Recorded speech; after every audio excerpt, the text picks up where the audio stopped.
you have.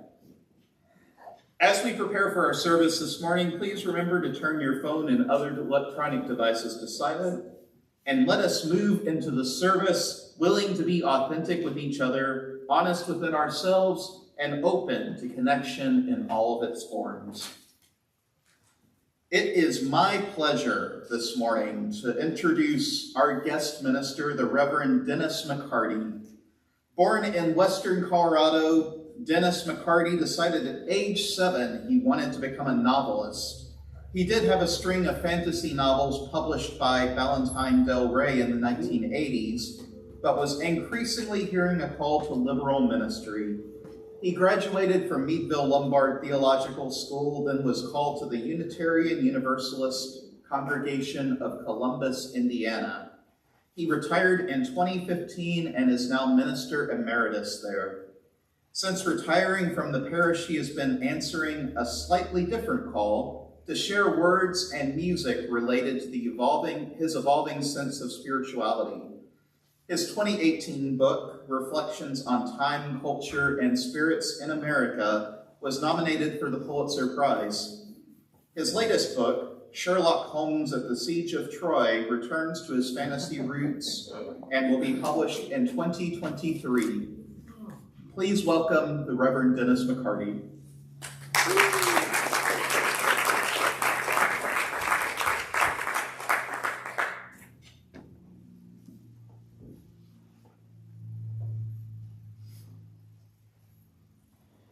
For all the talk about skeptical Unitarian Universalists, we are at our cores people of deep faith, and rising and going about the tasks of each day in gathering to share enlightenment and struggling to act on the words we preach. We live into embodied faith in the real world. We live into the faith that there is meaning and significance to what we do. In caring about our fellow beings and in working for positive change, we express our living faith that the future can be better than the past. Let us reflect and celebrate together.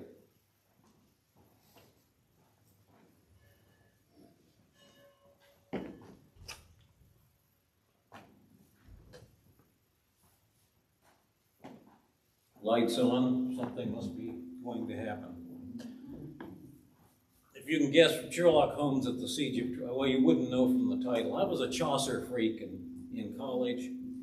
A little over 600 years ago, he wrote his Canterbury Tales.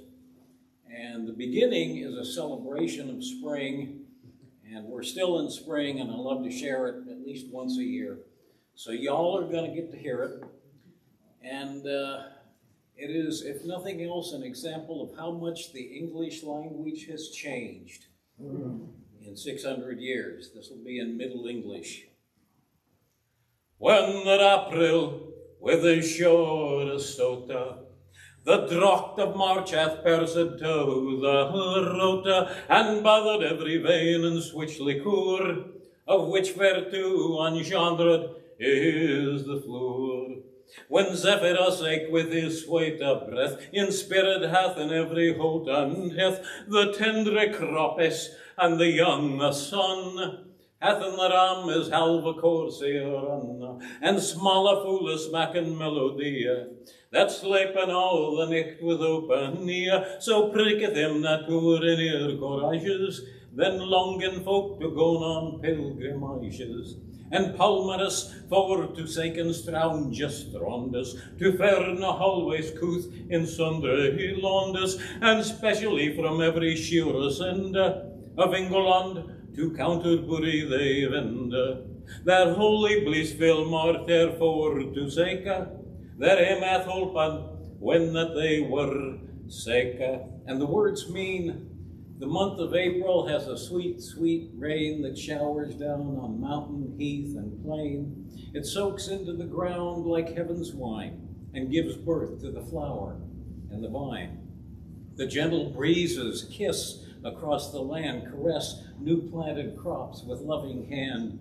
The air is fresh and clean, and everyone goes forth anew beneath a smiling sun. The little birds all lose themselves in song and sleep with both eyes open all night long because the season's joy excites them so. And that's when folk on pilgrimages go. The rich set sail unto the land of palms to pledge devotion and to give their alms, while lesser folk of England turn their feet toward Canterbury to show their faith complete. To Thomas Becket's grave they make their way, the saint whose love can heal the sick, they say. Befell that him that sessin on a die, in sooth got the tabard as he lie, full ready to wenden on me pilgrimage toward Canterbury with full devout courage. At mich was common to that hostelria, full 29 in a compagnia of sundry folk be aventuri fall, in fellowship and pilgrims were they all. They chanced to fall into fellowship, and pilgrims were they all, as are we all diverse pilgrims to a common destination. Oh.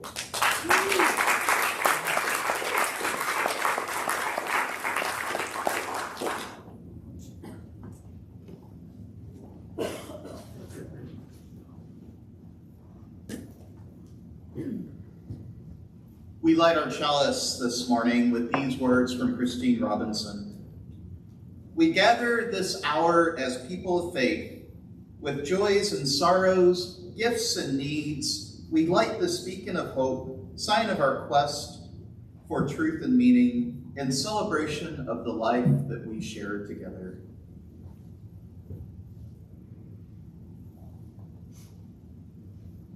And as is our tradition, we also light a candle in solidarity with those families separated at our southern border.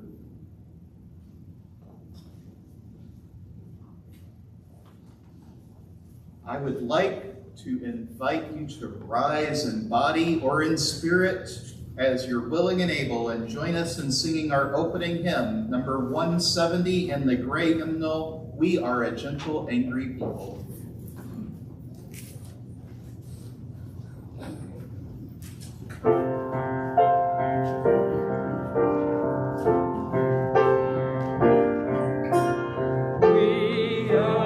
Gentle, angry people, and we're singing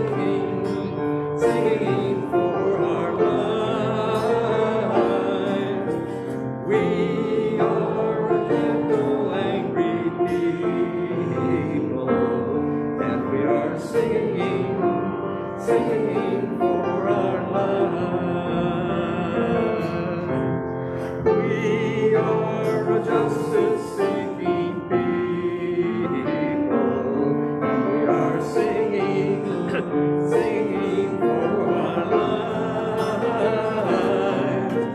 We are a justice-seeking people,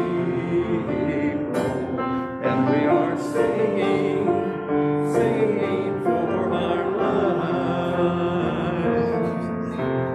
We are young and old together, and we are singing for our lives.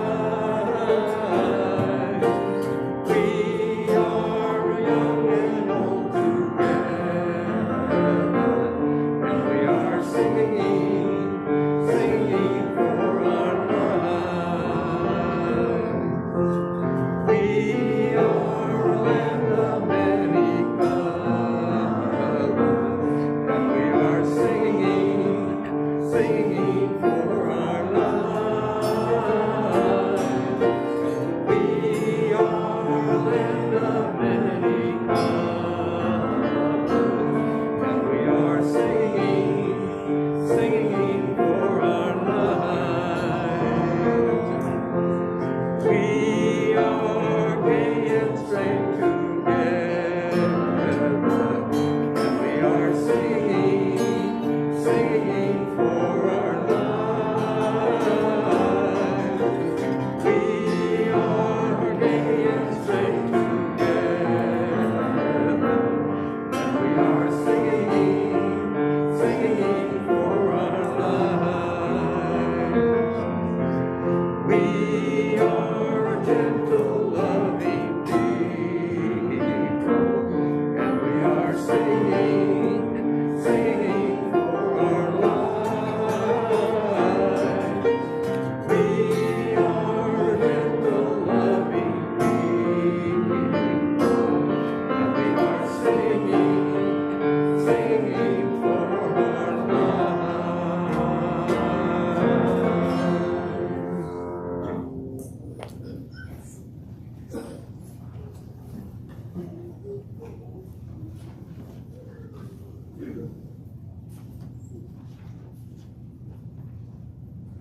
One of the ways that we proclaim the warmth and caring of our community is by sharing our joys, concerns, and milestones. If you are joining us virtually, we invite you to type your joy, concern, or milestone in the YouTube chat box during the music for meditation. We invite those in person to, one at a time, drop a pebble into our communal bowl during the music for meditation. Spoken joys and concerns will be invited following the music.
I invite you, if you have a joy, concern, or milestone, to come forward one at a time and briefly share it into the microphone. To help maintain social distancing, we ask that you don't line up, but come forward after the last person has left the microphone.